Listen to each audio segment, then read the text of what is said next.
Hi Sounders, here is Mick talking about the visit to stormy Swansea.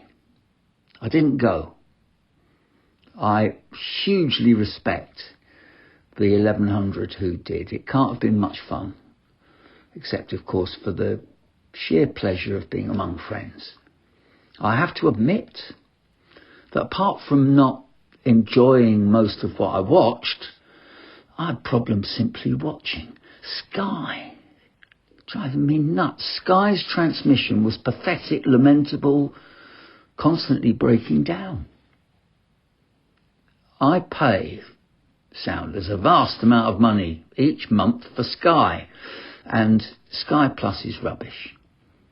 And for all that money Sky make, complaining about their service is such a convoluted sequence of events, slow and frustrating. Why would you bother? Why would you bother when you know it's going to do no good?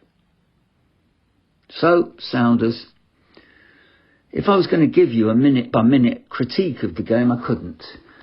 But anyway, that's something I don't do. I just don't do that sort of report. So, I suppose that's okay. I prefer to put games in context in terms of our season and the running and well-being of our club. And Sounders, as you so well know, none of that's going well. Because from what Sky Plus allowed me to see, Pompey were a powder puff, tepid shadow of the team we hope to see at Swansea. I so easily get knocked down. Chumbawamba, last century, you will remember tub thumping. I so easily get knocked down, so I can rise again. And John Massinio's 6 changes after Bristol City got me up, got me interested. And 11 minutes at the Valley made me hopeful. And to be fair, the first half at the Vetch, which is now the Swansea.com stadium, oh dear. The first half at the old Vetch, well, the Swansea.com stadium. The first half, I retained some hope that we'd get something from a very ordinary game. Devlin and Swanson both got skinned in the first few minutes, I noticed, by the respective wingers. But they turned in aggressive performances of some merit in the end. And Matthews and Boat were imperfect, but they did okay. Or perhaps a little bit better than that, to be fair, when you consider the number of first-team games they've played and that they are a new pairing. So the ever-reliable Schmidt and the back four did okay. Pack and Swift lacked power and mobility to be able to exert pressure and momentum consistently into our side. Minhyuk had one of his just out of the academy, brushed off the ball sort of games. Chaplin looked as if he would, if Ipswich were happy to, have sent him away on loan, if you see what I mean. Lange he's in some sort of 9 role now, and it's not him back to his best after a long layoff, and perhaps he won't get back to his best with so little help around him. And then there's Murphy, our Josh Murphy. He's been so exhorted to take the brakes off, lead by example, unleash his clean striking off the ball. Of the ball, I don't mean off the ball, of the ball. That the responsibility for Josh Murphy seems to weigh on his shoulders and certainly in his head.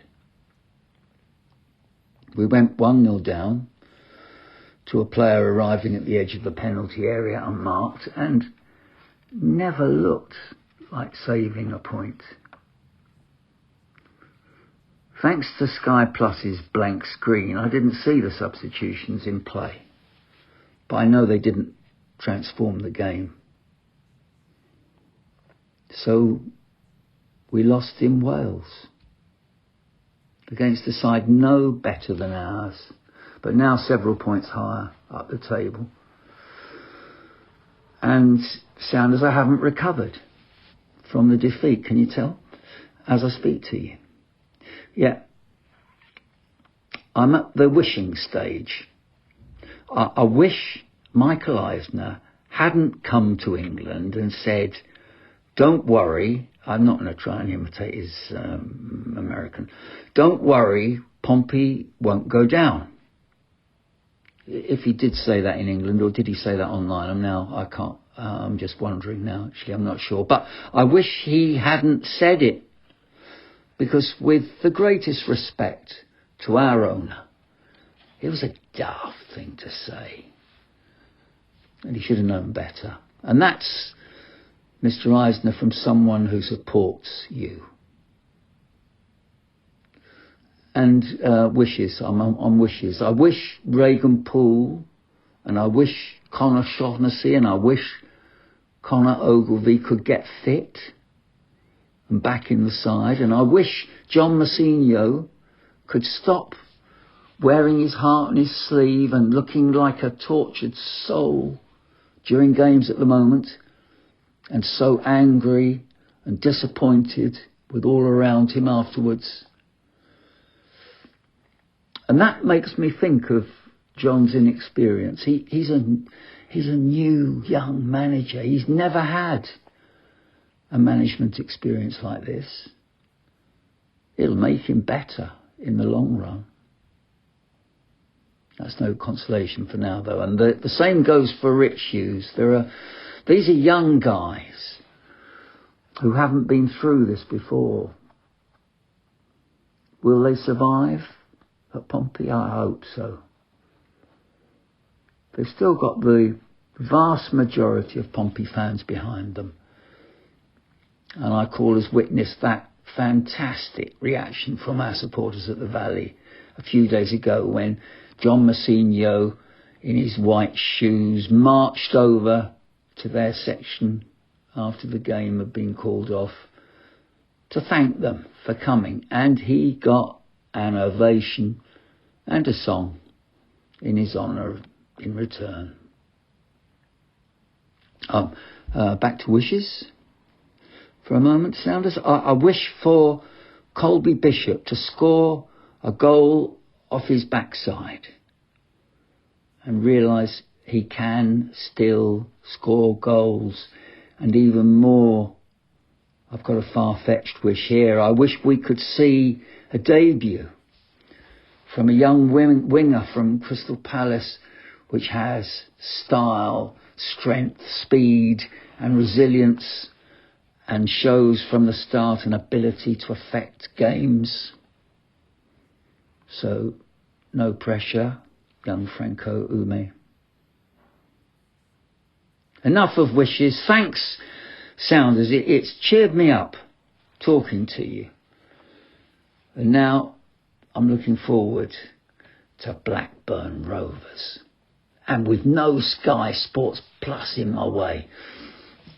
What a big game this is going to be, Sounders.